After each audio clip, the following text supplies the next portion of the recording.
love Taipei. I love. Come back. I love Asia. I thought you were gonna No, I visit thought we Taipei were this like kind time. of doing that too, but it was decided to do it on Zoom. Yep, let's roll. Oh. Everyone sit. You know, I thought they were gonna invite you to Taipei. Yep. Okay, Roland, it's been 20 years. We're waiting for a sequel. How come it takes so long? Well, you know, when I kind of did the first one, I was very successful to the surprise of myself and everybody around me. And for me, it was just a chance now to make all the movies I always wanted to do.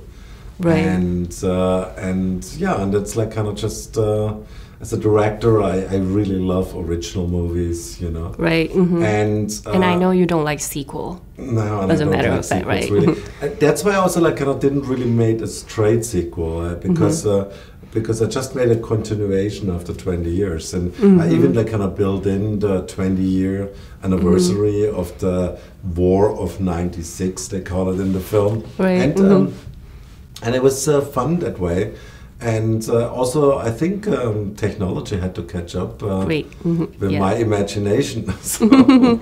Speaking about the technology, it must be so much different from 20 years ago. And what was the most amazing things you think? I think the first one, I'm sometimes looking back and say how in the world we could have done it that way. Right.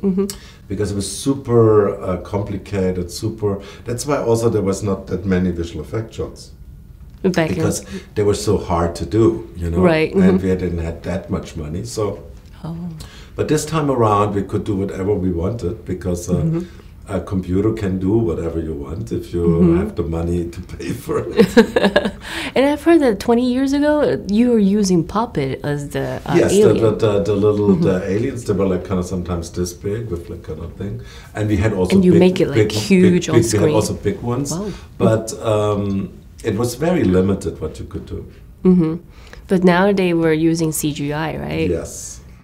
You know, people, the fans in Taiwan call you father of the disaster film and also, you know, the super director of End of the World. How do you like those titles? Well, I'm not so happy about them, but hey, it's you know, I mean, every director I think finds his kind of film, and the same way like Hitchcock did a lot of thrillers. Right. You know, like John Carpenter, a little of horror movies. So it's like just, you know, it's just like kind of you do what you probably like yourself the most, and you get very good at it, and then people want to see more. So you like to destroy the landmark? That's pretty. I mean, like you're notorious for that. I use always landmarks so the people know where they are. Oh, right. You know, because when you in the first Independence Day, there was the idea, you know, that like kind of all these, you know, like kind of spaceships were hovering over a city, and then the first beam goes into a building which you know, so you know it makes exactly. If it's the Empire State Building, you know you're in New York. If it's the White House, you know you're in Washington. That's how it's all this started. Right, and I still remember last time you were in Taipei, you said if there's a landmark in Taipei, you would like to destroy Taipei 101, right? Yeah, 101 is like would be. Actually, we discussed that because Taipei against Singapore, and I don't know why we like chose Singapore. It was just like kind of. You should go for Taipei 101. Yeah, one day, you watch.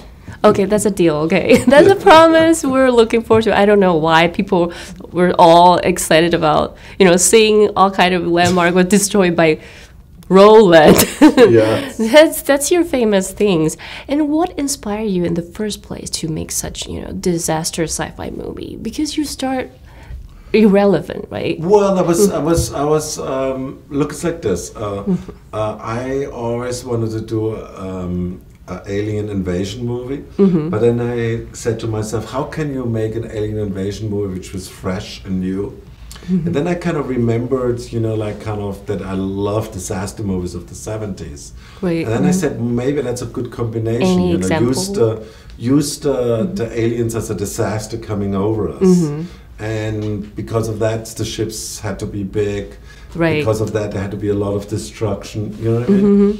And that was the idea, and that was like kind of hugely successful. And then naturally, But then the next disaster movie I made was actually more spawned because I was really concerned about our environment. And then I did Day After Tomorrow because I kind of thought, I put, everybody says when you're making another Independence Day, and I actually gave them Day After Tomorrow, and it was also very successful. Right, so, yeah. So that's what, I mean, all the disaster movie made by you were successful. Yeah, and you were using a different technology for aliens in this film? The anti-gravity things? Well, we like kind of introduced a couple of things, which are, I think, probably new in cinema in that scale. That's it's pretty like new. sucking up whole cities, and then they fall then in Europe. So that's... Who inspired you for that? I mean, that's like kind of comes out of my brain. So you thought about that? You come up with that? Oh yes. Wow. So you were like dream about it, or no? It's like just I'm just like I'm just sometimes think about things what could happen, and I'm very aware of what like visual effects these days can do, and then I'm like kind of saying, well, maybe the mothership has to coming down to Earth. What would this mean for Earth? And I think a object that big would have its own gravity, and that's just like kind of how I start, coming up with these things. And I'm also curious about the product placement in the film. It's very popular right now. I mean, all the films you can see all kind of product placement. But I think they have to because our movies are so expensive that we need additional money, to kind of promote them. Right. But how do you balance it as a director?